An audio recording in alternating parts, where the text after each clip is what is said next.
Pessoal, o Thiago é o presidente do IBDR, o Instituto aí Brasileiro de Direito e Religião. E eu queria que você falasse depois um pouquinho do IBDR, tá, Thiago? Nada como a gente estar com o presidente do Instituto, autor do livro, já tinha falado aqui, né? O Thiago é autor do livro Direito Religioso, um livrão aí. Depois também fale um pouquinho do seu livro, tá, Thiago? Maravilha. É uma alegria aí estar conversando contigo aí, com o pessoal assistindo, para a gente falar um pouquinho de democracia. O Francisco Ratzo aí, que é um amigo já de alguns anos, né? Alguns anos aí a gente conversa, a gente troca ideias. Eu me lembro que tu estava lançando Imaginação Totalitária, quando nós nos conhecemos, né?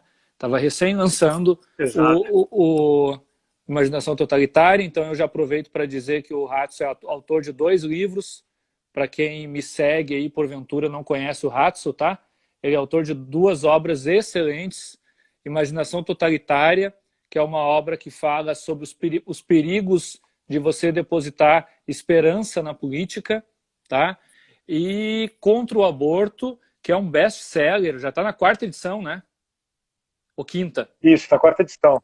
Tá na indo para a 5ª, hein? Indo para a 5ª. O Ratzo viajou o Brasil inteiro aí, defendendo essa causa tão nobre, que é uma causa aí que nos aproximou, porque eu me lembro que a primeira vez que nós conversamos foi em razão do aborto, né? Se eu não estou enganado, né? Exato. Nós começamos a conversar em razão disso. Então, uma causa aí que nos aproxima, uma obra excelente, que eu desde já recomendo a leitura. Eu não tenho dúvida em dizer que a obra é em português, é a melhor obra do Brasil, escrita por um autor brasileiro, isso, Contra o Aborto. Na primeira edição, eu não tenho vergonha de dizer que eu comprei 10 obras e distribuí para as pessoas, né, que eram influenciadores e que eu entendia que precisavam ter acesso a essa obra tão sensacional aí que o Ratzo escreveu. A Imaginação Totalitária também é uma obra fantástica, inclusive eu acho a Imaginação Totalitária até mais densa. É uma obra que tem um conteúdo mais complexo e que você pode tirar muitas lições ali. Mais denso do que o próprio Contra o Aborto. Contra o Aborto é um manifesto filosófico, né? Ele aborda o problema do aborto sob uma visão filosófica e demonstra o porquê que o autor, Francisco, é contra o aborto, né? Já o Imaginação Totalitária é uma obra filosófica, densa, uma obra que explica o porquê nós não podemos depositar a esperança na política. Inclusive, eu acho que se essa obra tivesse sido lançada há uns 15 anos mais ou menos, muita coisa no Brasil teria sido evitado, né? Sido lançada e ter sido estudada. É uma obra que precisa ser estudada nas universidades. E eu tive o prazer de fundar, junto com o Ratzo, o Instituto Brasileiro de Direito e Religião, né? Foi fundado lá em 2018, na Universidade Presbiteriana Mackenzie, e o Ratzo, então, é um dos membros fundadores, e ele, por mais que tenha escrito o livro Não Deposite Sua Esperança na Política, ele depositou a esperança do Instituto em mim e votou em mim como presidente, né? Ele me escolheu aí como presidente. Mas é isso aí. Né? O seu instituto não é um instituto político, pô. Tá aí. Obrigado. Não é político e não é mesmo, né? Então, é um instituto que tem, tirando as brincadeiras, é um instituto que tem como função principal trazer à arena pública discussões das mais diversas áreas da humanidade que se relacionam com a religião. A religião foi suprimida do espaço público, isso desde o Renascimento, especialmente desde o Iluminismo, foi suprimida. E a religião é um fator formador de cultura. E a religião precisa, sim, ser discutida. Aquela lenga-lenga que política, futebol e religião não se discute é uma grande mentira, né? É uma grande mentira para que a gente não cresça como sociedade, como comunidade política. Precisamos discutir política, Precisamos discutir religião. Só futebol não se discute porque o Inter de Porto Alegre é o melhor time do mundo e o Palmeiras nunca vai ser campeão do mundo. Agora, tirando isso, o resto tudo se discute e eu passo a palavra para ti com essa pequena provocação. Você começou a falar do Palmeiras e do Inter e a sua internet quase caiu, cara. Quase caiu, né? Mas é isso. Então, esse é o Instituto Brasileiro de Direito e Religião. Se você quiser conhecer mais do nosso trabalho, ibdr.org.br. Tiago, você não me falou um pouco do seu livro. Faça uma sinopse bem rápida aí. Sim. Vamos falar bem rapidamente aqui. Opa, virou aqui o negócio. Bom, o direito religioso... Cara, é um livrão, hein? O direito religioso está na 3ª edição já. Não é uma 4ª edição como contra o aborto, mas é uma 3ª edição.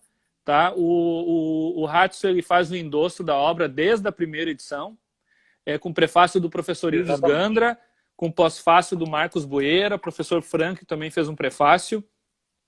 É uma obra que tem como escopo, tem como intenção trazer à sociedade brasileira a importância da autonomia do direito religioso, assim como tem direito tributário, direito trabalhista, direito criminal, demonstrando como a liberdade religiosa é fundamental para a República Brasileira e para a democracia, e também aborda aspectos de origem, de aspectos bem práticos, como contabilidade da igreja, imposto de renda do pastor, previdência social do padre, estatuto social de igreja, regimento interno, imposto, igreja paga, não paga. Então a obra ela tem esse aspecto teórico, mas também aspecto prático. Se propõe a ser um manual. Obrigado. Isso aí, Tiago. Aliás, muito bom. Um livro bem rico, né, de informações, sobretudo com essa questão prática. Né? Muita gente tem dificuldade, às vezes, de entender a figura jurídica da igreja, né, como é que ela funciona. Afinal de contas, as igrejas assumem uma forma jurídica e é uma forma que tem um fundamento muito interessante no direito. Exatamente. E tá aí, eu recomendo a leitura. Mas o papo hoje não é exatamente direito religioso, né, Tiago? Acho que é um assunto que tem permeado muitas discussões aí no nosso dia a dia. Não exatamente no sentido de a gente fazer dessa conversa uma conversa politizada, mas uma reflexão, um bate-papo, uma reflexão propriamente dita, mas como uma conversa entre amigos. Sim. Do fundamento da democracia e os seus riscos, tanto dos riscos que são inerentes à democracia, como daqueles riscos que são externos ou que trazem, ou que revelam, vamos dizer assim, uma certa ambiguidade na própria noção de democracia. Eu não sei, eu penso muito a respeito disso, eu escrevo bastante sobre temas transversais a esse, não exatamente sobre democracia, mas escrevo muito sobre problemas ligados à política.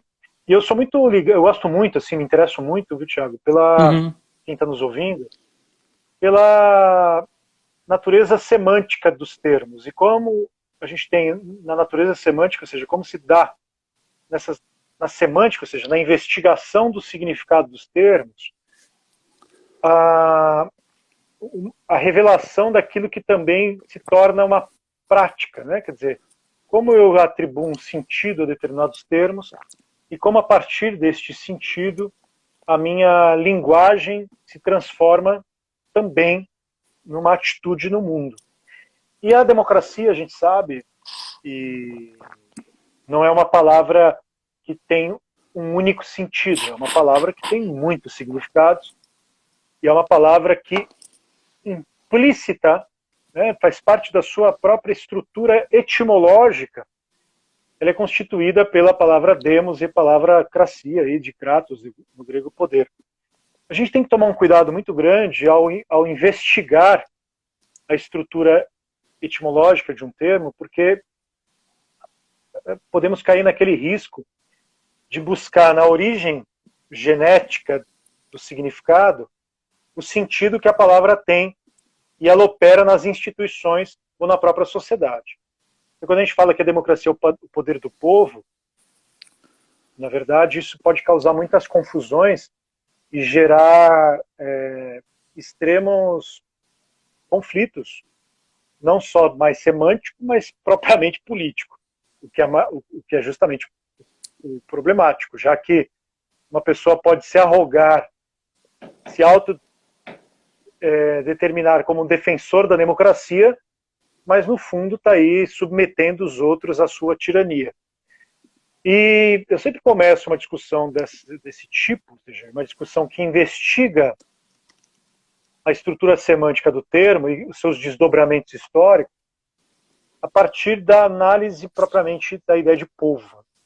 A gente tem que tomar um cuidado muito grande, porque quando a gente fala que a democracia é o poder da maioria ou o poder do povo, a gente tem que tomar um cuidado com o seguinte: ela não pode ser o poder da metade mais um. Tem muito essa impressão de que será o poder de um conjunto de indivíduos cuja soma da metade, ou seja, a soma de um, basta um, além da metade, para atribuir a governança da maioria. Bom, a gente sabe que isso é um problema sério porque, primeiro, o conceito de democracia, ou seja, a palavra demos, ela não surge, pelo menos na sua experiência grega, para a gente falar um pouquinho da história, ela não surge na experiência grega com a noção de povo que nós temos hoje como uma unidade orgânica. A gente tem que distinguir pelo menos dois termos. Eu faço outras distinções, aqui não vai dar tempo, eu não quero explorar muito isso. Mas a gente tem que distinguir pelo menos dois termos básicos para falar de povo. A ideia de que o povo, ligado ao termo demos, ou seja, ligado ao conjunto de essa noção chamada de demos, que dá origem à palavra democracia, está muito mais associado àquele conjunto de pessoas que, de alguma forma, participam da coisa pública, portanto, estão aptos a participarem das decisões das coisas da cidade, das coisas que dizem respeito às coisas públicas. Porém, no entanto, essas pessoas, elas são divergentes, elas disputam linguagem, elas disputam opiniões, elas disputam contradições de ideias. Então, quando o termo demos aparece para registrar na Grécia Antiga uma experiência política típica da democracia, lembrando que tem uma pessoa perguntando ali do diálogo de Platão com os sofistas, o Protágoras. Na verdade, o Platão é um dos maiores críticos da experiência democrática, porque para o Platão a democracia ela justamente sempre vai desaguar numa tirania, né, cuja a experiência clássica disso é a morte do Sócrates no tribunal ateniense. Mas enfim, não quero falar de Platão agora, eu só quero lembrar que no contexto da democracia ateniense, que é a democracia nascente, a gente tem que fazer um registro muito simples de que a democracia é o poder daqueles que participam da coisa pública, mas estão em contradição. Ou seja, eles podem disputar opiniões, eles podem divergir de ideias. É muito análogo, bem parecido com uma experiência de clube. Os membros de um clube, que participam da comunidade de um clube, estão ali como... eu prefiro, por exemplo, a ideia de condomínio. Então ali, né, os membros de um condomínio são condôminos que têm a voz para participar de uma assembleia, baseado no conceito de isonomia, baseado no conceito de poder falar livremente no espaço que lhe foi reservado. Então, vale registrar aqui, é muito importante que a gente vai conversar daqui para frente, porque eu sei mais ou menos o que você vai falar, a gente fez um roteiro aqui da nossa conversa, mas eu quero deixar bem de fundamento aqui para as pessoas entenderem. Quando nós falamos de poder do povo, no conceito de democracia está muito mais ligado a essa ideia de conflito entre as partes, entre a comunidade. A divergência. A ideia de você criar uma opinião, a ideia de você criar um consenso passa necessariamente pelo conflito de opiniões. Portanto, não é o poder do povo segundo aquela vontade geral, soberana, instaurada na modernidade, à luz, por exemplo, de uma filosofia russoniana, né, do filósofo Rousseau, que estabeleceu a vontade geral como uma unidade orgânica, infalível, que substituiria, inclusive, no contrato social, a aliança que se faz com a ordem religiosa. Portanto, na experiência moderna de povo, nós temos sim esse conceito de nação surgindo, de nação emergente. Então aquilo que, aquela democracia que você não está mais falando da somatória das partes, mas você está falando de uma constituição de povo que se instaura numa vontade geral, o que é um risco muito grande, porque vai virar aí pode se tornar uma ditadura da maioria e uma ditadura da vontade aí que anula as individualidades. Então eu queria que você falasse um pouco para a gente e trouxesse aí um pouco daquilo que você estudou no Tocqueville, por exemplo, que é um grande autor que pensa os problemas da democracia e sabe justamente do risco da democracia virar uma tirania ou uma ditadura. Não, é exatamente. Deixa eu só ajeitar esse negócio aqui que ficou torto de repente. Deixa eu arrumar aqui. Tem gente pedindo um abraço aqui, ó, o pessoal de Itu, que é aqui pertinho de Sorocaba. Deixa eu ver, o Gabriel, o grande Gabriel, um abraço pro querido. Já estive aí várias vezes em Itu, meu filho adora essa cidade. Se o Thiago vier para Sorocaba, vou ligar ali em Itu. Ah, então ótimo. Eu estive em Itu quando eu era criança. Meu pai me levou a Itu, e aí tem umas fotos engraçadas em Itu. Mas tinha 4, 5 anos, então não me lembro. Eu tenho curiosidade de ir a visitar e conhecer, digamos que a lembrança afetiva é por fotos, aí é a única lembrança que eu tenho. Bom, eu quero falar um pouquinho então esse troço aqui não para quieto, deixa eu arrumar esse troço aqui de uma vez. Pera aí, gente. Então, enquanto o Thiago está arrumando... Tô brigando com o meu tripé aqui. Enquanto eu brigo com o tripé, aí, fala aí. Eu quero lembrar, Thiago, que a gente tem que fazer essa distinção do termo democracia, do conceito de demos e do conceito de nação. Porque o conceito de povo também tem origem na palavra nação. Uhum. E a nação é uma entidade cujos vínculos que me determinam como membro dessa entidade não são vínculos políticos, mas são vínculos culturais, como idioma, nascer naquele berço. A palavra nação vem de nascimento, né? Vem da palavra de ninhada, ser membro daquele grupo, que vai dar depois em etnia, ter uma mesma etnia. Então que depois você tem umas tentativas de se criar democracias étnicas, né? Mas isso é outro problema. Sim. Mas então eu quero falar um pouquinho da visão desse cara aqui, tá? Acho que vai aparecer virado aí, tá? Deixa eu ver, eu vou virar aqui, ó. Ficou legal o nome dele ao contrário. Vocês vão ver aqui, peraí. Ó, agora vocês vão conseguir ver melhor, ó. Tá? Alexis de Tocqueville, A Democracia na América, tá? Essa obra aqui é um grande clássico, é uma das obras mais citadas no Congresso norte-americano. Reza a lenda que a obra mais citada é a Bíblia, e a segunda obra mais citada é A Democracia na América. Esse cara foi um francês que esteve nos Estados Unidos em 2 oportunidades. Primeiro em 1835, ou 1833, ficou até 1835, e depois ele esteve em 1840, quando ele então escreveu os 2 volumes que integram essa obra aqui que eu mostrei para vocês. E ele foi enviado para lá para entender o porquê que a democracia nos Estados Unidos dava tão certo e a democracia na França foi o que foi, né? A democracia na França virou uma tirania despótica e a gente sabe toda a história, né?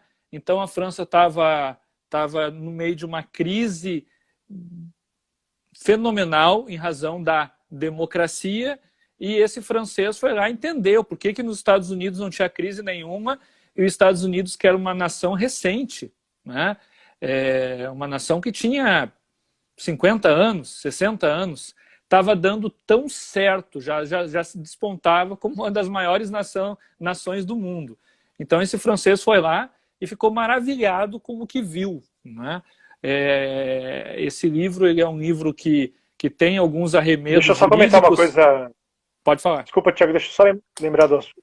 O Tocqueville foi para a América para fazer uma pesquisa sobre a estrutura dos presídios americanos. É bem legal. Depois ele publicou um livro sobre isso, com um amigo dele. Também. Então ele não, vale lembrar que ele não, estou dizendo que ele foi lá não para investigar a democracia. Sim, mas ele acabou fazendo isso. Ele acabou fazendo isso. Isso, exatamente. Né? Porque lá na França era né, tava tudo errado, então ele chegando ali, vendo aquela democracia funcionar da forma que funcionava, ele ficou impressionado e acabou investigando a democracia também, né?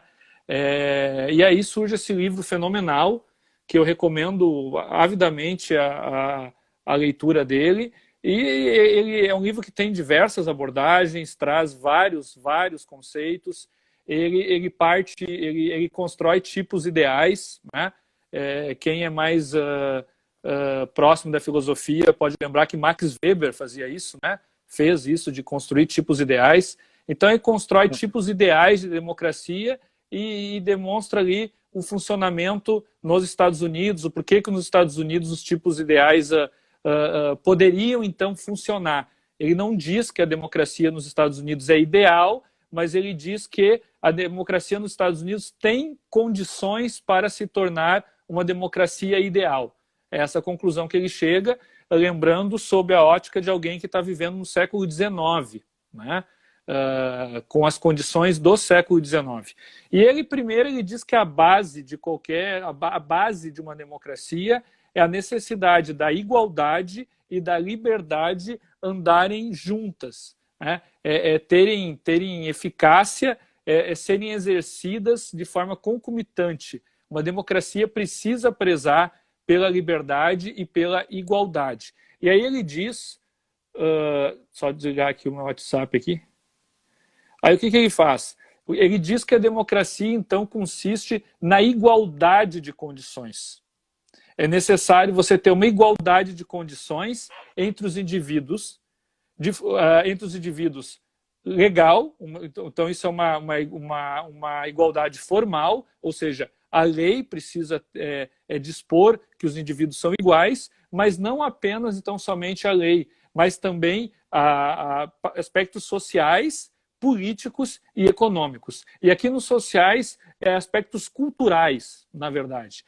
E ele, então, lembra que quem formou os Estados Unidos, que quem, digamos assim, que as pessoas que colonizaram os Estados Unidos vieram de uma nação totalmente hierarquizada, uma nação que existia totalmente hierarquizada, que tinha nobres, que tinha diversos graus de nobreza, tinha burguesia, tinha os ricos, tinha os pobres, enfim, era uma nação totalmente hierarquizada. Então essas pessoas fugiram do Reino Unido em razão de perseguição religiosa, também em razão de questões econômicas, e formaram os Estados Unidos. E lá nos Estados Unidos eles se viam como iguais. Não existia essa alta hierarquização que existia do país onde eles vieram. E eles saíram do Reino Unido também em razão disso. Então a primeira premissa que o Tocqueville percebe nos Estados Unidos é que as pessoas se viam como igual. E isso é fundamental para uma democracia. A lei dificilmente gera condições para que as pessoas se vejam como iguais. Até é possível que no passar do tempo a lei devagarinho, por um processo de cultura, consiga criar isso na nossa cabeça. Mas é muito mais forte quando isso vem, então, quando é um processo cultural e um processo social, mas não um processo decorrente da lei, mas decorrente da educação, decorrente do ensino, né? E decorrente da religião. Tocqueville também mostra por que a religião foi tão importante para a democracia. Ele diz que a tendência natural de todo regime de governo naturalmente ele deveria andar para a democracia, né? Ele deveria pensar num rio, assim, o rio desemboca no mar, então os regimes políticos naturalmente desembocariam na democracia. Por quê? Porque existe uma tendência do ser humano de ver o outro como um semelhante. Então, em razão dessa tendência, que isso está impregnado na gente, né, existe uma tendência também para a democracia. E por que nós vemos as pessoas como iguais? Porque, culturalmente, a religião dominante nos Estados Unidos era a religião cristã, né? E a religião cristã tem como mola propulsora da maioria dos seus dogmas, se não de todos os seus dogmas, eu acho que de todos os seus dogmas, que nós fomos criados à imagem e semelhança de Deus, né? Então, se todos os seres humanos foram criados à imagem e semelhança de Deus, todos têm algo, tem um identificador, tem um denominador em comum.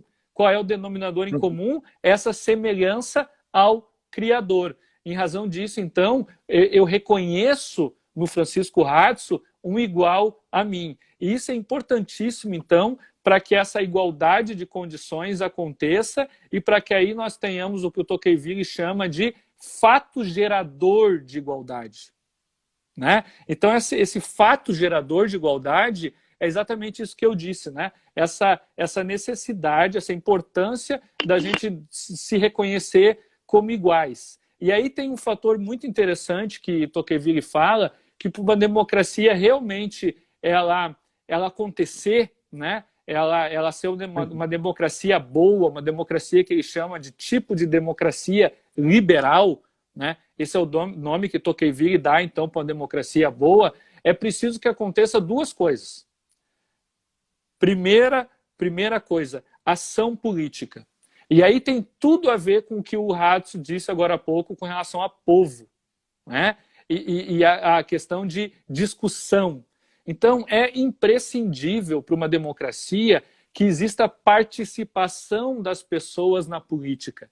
E essa participação das pessoas na política não basta apenas na hora de votar e de ser votado.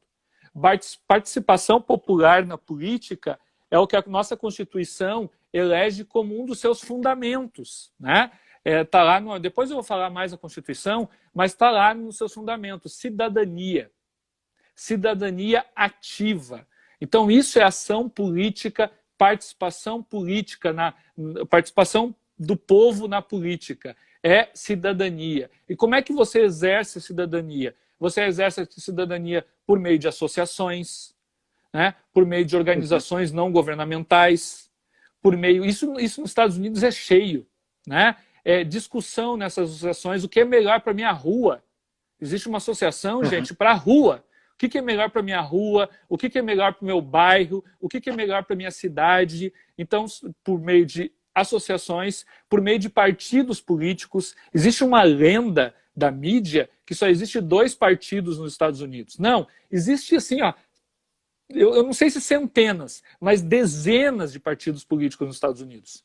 Os grandes partidos, que são os que concorrem, que conseguem o quociente eleitoral para concorrer à presidência da República, são os que nós conhecemos, democratas e republicanos. Mas são dezenas de partidos. Inclusive, eu posso falar assim, centenas, porque tem partidos que são apenas municipais, né? Por quê? Porque a participação das pessoas na política é importantíssima. Então, por isso a necessidade de tantos partidos políticos, inclusive só no bairro, só no município, né? Então, esse é o primeiro processo que Tocqueville enxerga, a necessidade da participação política das pessoas. Inclusive, ele verifica de boca aberta o Instituto do Tribunal do Júri nos Estados Unidos. Nos Estados Unidos, qualquer discussão, roubo, uma briga de vizinho, vai para o Tribunal do Júri. Veja como isso é importante. Porque aí o que acontece? O Ratzo brigou com o vizinho dele, ele vai para o Tribunal do Júri.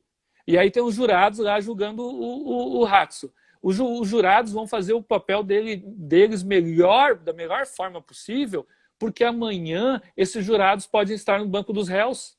Porque um desses jurados pode brigar com o vizinho também, né? Então, Tocqueville verifica a importância do Tribunal do Júri nessa criação, nessa formação de cultura de ação política, de participação política. Então, esse é o primeiro elemento. E o segundo elemento é a descentralização administrativa de poder. E não só da forma horizontal que nós conhecemos, poder judiciário, poder executivo, poder legislativo, e não só na forma vertical, que é União, Estados e municípios, mas com a descentralização máxima de funções entre os órgãos de cada ente, por exemplo, entre os órgãos da prefeitura, entre os órgãos do poder judiciário. Por quê? Porque centralização de poder gera o quê? Gera tirania. E aí a gente vai para os vícios da democracia. Tocqueville identifica 2 vícios. O primeiro vício é que uma democracia que não tiver participação popular e não tiver descentralização de poder, pode acontecer o quê? Pode acontecer a tirania da maioria, que foi exatamente o que o Ratzo falou. Né? A maioria se une e simplesmente não deixa a minoria falar. É diferente de um processo de votar uma lei. É óbvio que para votar uma lei vai ter que ganhar a maioria, vai ter que ter um quórum de votação. Não é isso que eu e o Ratzo estamos falando. Nós estamos falando que a tirania da maioria diz o seguinte, que a minoria não pode falar, que a minoria não tem direito de expressão, que a minoria não pode participar do processo político. A minoria não pode participar de ONGs, a minoria não pode se candidatar a um cargo público. Por quê? Porque é minoria. E minoria não tem vez. E a minoria precisa ter espaço, e um espaço grande, para que ela possa se tornar maioria. Né? Se a minoria não tiver espaço para se tornar maioria, nós temos uma tirania. Fala, Ratzo. Não, assim, além de você dar espaço para a minoria, e às vezes a gente tem que tomar um cuidado, não exatamente que eu peguei na sua fala, pode gerar confusão isso, da parte das pessoas, a garantia da liberdade, das liberdades individuais, não é dado simplesmente porque as minorias se tornaram maioria. A garantia de você ser uma minoria livre, um indivíduo que tem, de alguma forma, os seus direitos assegurados e a sua vida garantida, não é dado porque você participa majoritariamente do processo democrático. Ele é garantido justamente pelo fato de que você é um indivíduo, de que você é uma minoria que não está sujeita à arbitrariedade da maioria. Então, o problema da democracia e dos seus vícios, como aponta o Tocqueville, e você tem abordado isso, um dos grandes dilemas, né, um dos grandes problemas na estrutura do processo democrático, é quando o processo democrático se torna, como eu havia falado no começo, a ideia, um ideal de que ela governa pelo direito do povo, onde o povo é a representação da maioria, como uma unidade infalível e, né, uma vontade infalível, que é aquilo que o Rousseau havia mencionado, e a gente sabe que as democracias defendidas por caras como Tocqueville, e o Tocqueville, não vamos esquecer, Thiago, ele foi um grande amigo do Stuart Mill, escreveu aquele... Sobre liberdade. Inglês, sobre liberdade, que é o filósofo liberal importante da democracia. Né, é um dos maiores lógicos, né, daquela época, se não o maior. Sim, temos problemas ali, ele trabalha com questões da lógica. Temos problemas utilitaristas, né? O problema é que ele era um utilitarista, mas tirando isso... Não, exatamente, assim, não, independente assim, do que há no Stuart Mill a respeito de seus problemas filosóficos, mas eu digo, ele alertou também, em consonância com Tocqueville, que o problema da democracia, e usando a sua expressão ainda, os vícios inerentes à democracia, é se tornar a tirania da maioria. Inclusive, Ratzo, eu me lembro que tem essa obra dele sobre a liberdade, o Mill diz o seguinte, que se tiver 100 pessoas com uma opinião e apenas uma com uma opinião diferente, ele usa esse exemplo, 100 por 1. É necessário ouvir essa pessoa, essa única pessoa, porque ou vai ser uma centésima e uma forma de você ter mais certeza que você está certo, ou os 100 pode perceber que estão errados. Né? Então, é importante ouvir a minoria, por menor que ela seja. O Mill dar esse exemplo no Sobre Liberdade.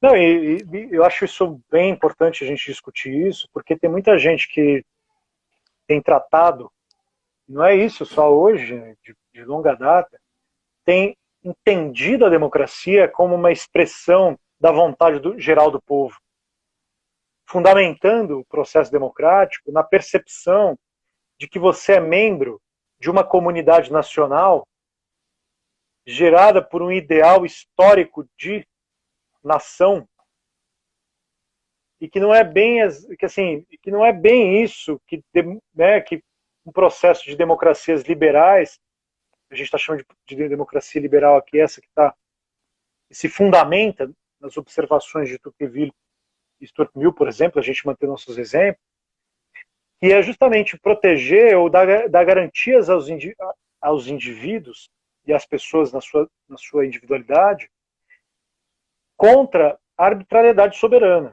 né, ou a arbitrariedade soberana. Eu acho que esse é um dos... E aí eu quero chegar no segundo vício, né? O primeiro vício é a tirania da maioria. E o segundo vício é o autoritarismo despótico. É assim que o Tocqueville chama. E aí você pode me perguntar, como assim autoritarismo despótico? Nós estamos falando de democracia. Sim, a democracia pode virar um autoritarismo. Como?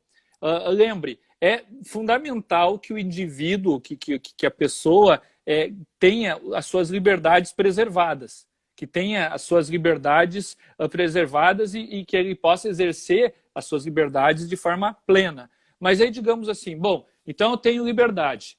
E porque eu tenho liberdade, eu não quero participar do processo político.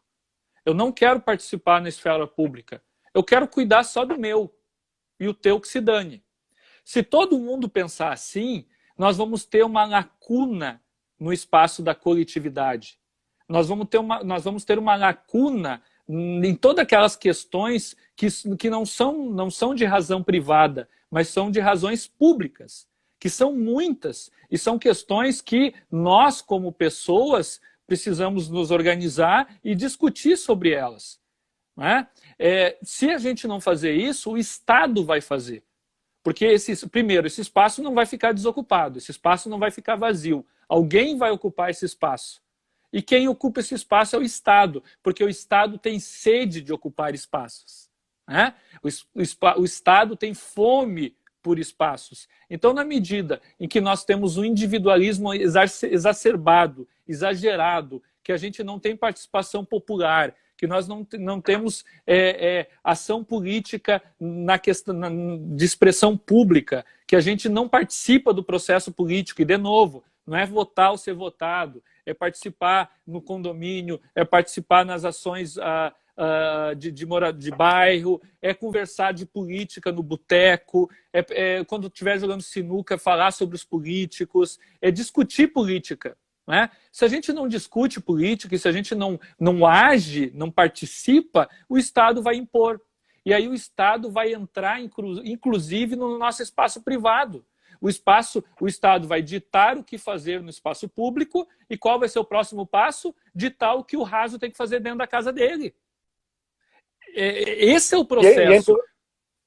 E é importante, viu, Thiago, você está falhando aqui sua internet, vamos ver se o Thiago volta. Oi. Oi, Thiago.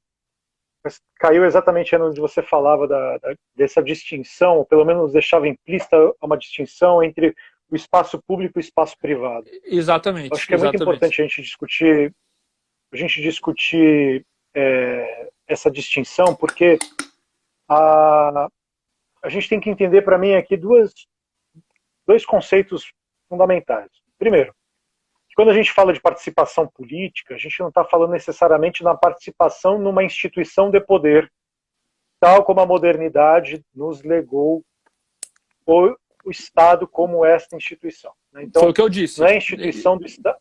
Exato. Não é a instituição política encarnada na ideia de um Estado, ou pelo menos na ideia de que existe um poder soberano que ocupa um território, detém a legitimidade legal e detém a legitimidade, para usar sempre o Max Weber, da violência. A gente está pensando aqui em política também naquele sentido que tem uma longa tradição recuperada aí no viés aristotélico, que é a ideia da política como membros da polis, quer dizer, aqueles que participam de uma comunidade em que não é a família, portanto não é o espaço privado da vida doméstica, cuja manutenção é a sobrevivência, né? No Aristóteles tem a ideia da oikos, né? Onde vem a palavra, inclusive, economia.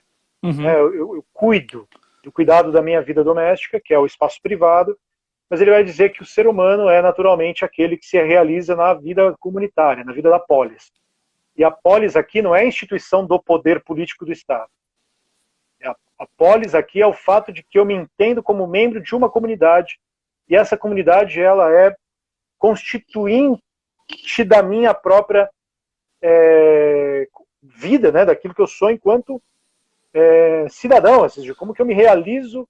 Por isso que é tão difícil para nós, e a gente está vivendo isso obrigatoriamente, forçosamente por causa do coronavírus, o conceito de próprio isolamento. Ele é sempre um conceito que contraria a nossa natureza, já que a nossa natureza não é se isolar em famílias, mas é participar na vida da polis, né, nas discussões.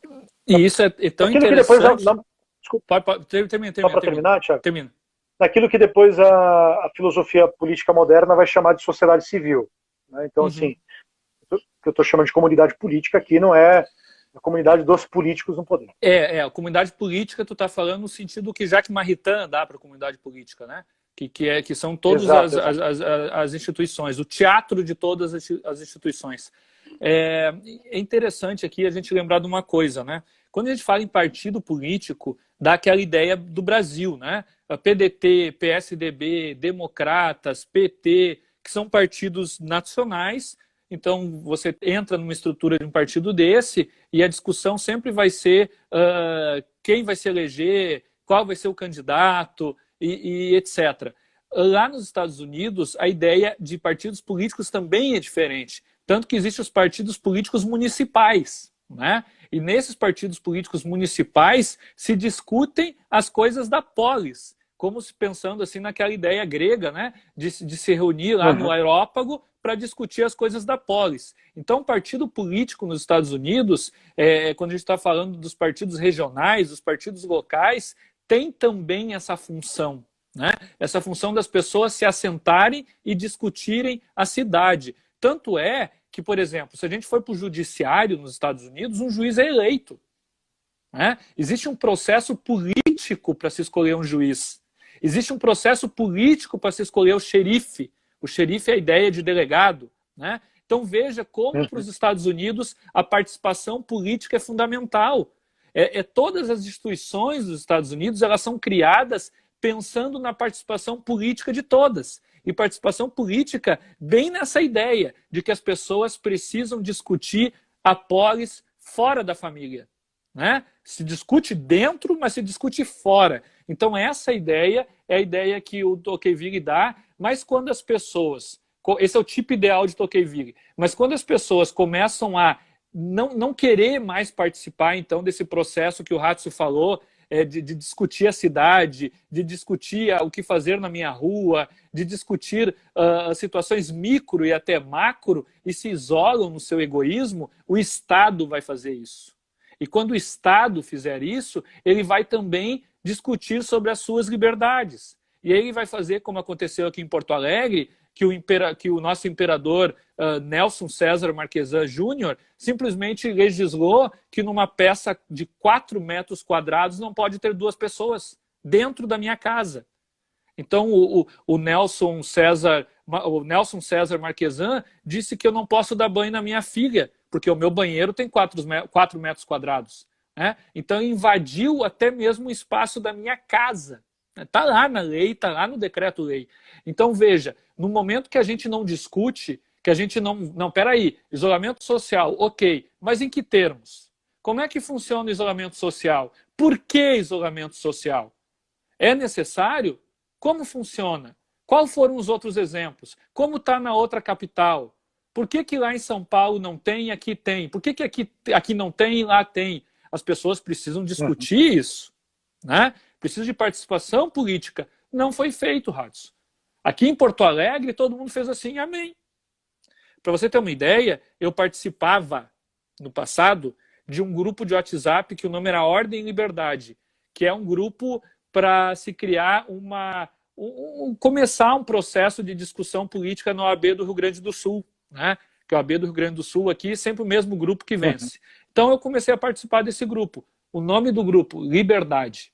Quando saiu esse decreto do Marquesan, há um mês e meio, eu fui lá no grupo e coloquei, olha, esse decreto é absurdo, olha esse artigo, e daí coloquei o artigo lá dos 4 metros quadrados. Eu fui xingado no grupo. Eu fui xingado sem parar por todos, porque eu não estava entendendo a seriedade do coronavírus. Isso fazem quase 2 meses. Foi lá por dia 10 de março. Aí eu disse, gente, esse nome desse grupo é Liberdade. Nós precisamos discutir isso. Porque simplesmente não pode ouvir isso calado. Vamos discutir. Não, não tem discussão. Tu tem que mais é que aí eu saí do grupo. Né? E outra, então, né, Thiago, esse é o problema também, da autoridade despótica, que só para terminar, que o Tocqueville identifica, e eu acho que isso está acontecendo no Brasil aqui em uma certa medida. O que tu acha? Não, olha, cara, é difícil falar porque, assim, tem outro problema que eu acho que é complexo quando a gente fala está acontecendo no Brasil. Eu tenho sempre um problema com isso, porque o conceito de Brasil, para mim, é um conceito muito difuso. Sim, o Brasil é um país continental, que, né?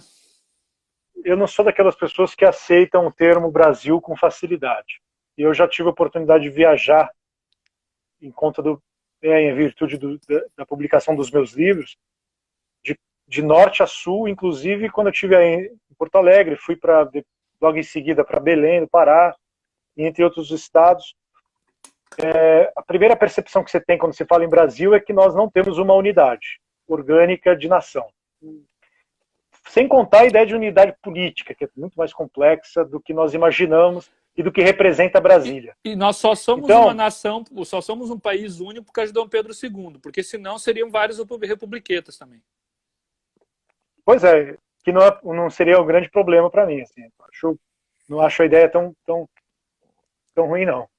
Agora, quando você fala em Brasil, eu acho que a nossa experiência com relação ao que está acontecendo, especificamente com relação ao isolamento, coronavírus, tem que ser percebida em experiências locais, como você fez aí, como você analisou um decreto.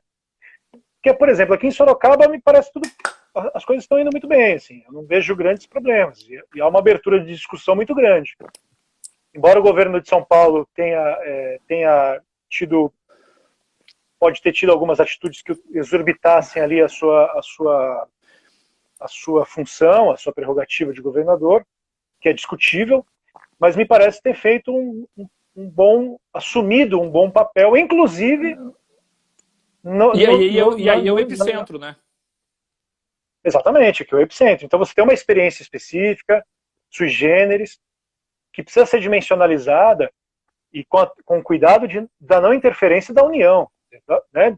A União não pode baixar um decreto e determinar um problema regional do Estado de São Paulo medido à luz, ou à régua, preferir assim, do Brasil como ideia.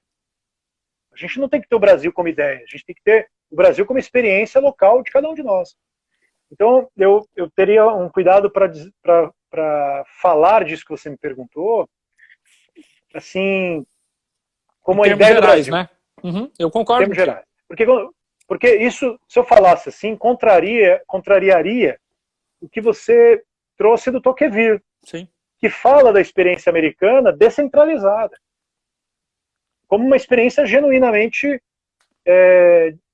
do funcionamento da democracia na América. Então, infelizmente, o nosso processo democrático, ele se deu, isso é um problema muito grave para mim, ele se deu numa tentativa e no desenvolvimento de se aglutinar como polo privilegiado na União. O deslocamento da nossa democracia é um deslocamento na União, na centralização do governo federal. Acho que esse é um problema muito sério, porque eu passo mais tempo discutindo problemas do Brasil do que problemas do meu bairro. quando na verdade a participação política tem que ser justamente o ao contrário. contrário. E tem uma coisa interessante nesse teu pensamento, que é algo que está inato na nossa natureza, gente. Aqui no Brasil, quando eu tenho um problema, eu vou procurar quem? Eu vou procurar um coronel, né? O velho coronel. Eu vou procurar alguém que manda, alguém que vai lá e vai chegar no prefeito e vai resolver.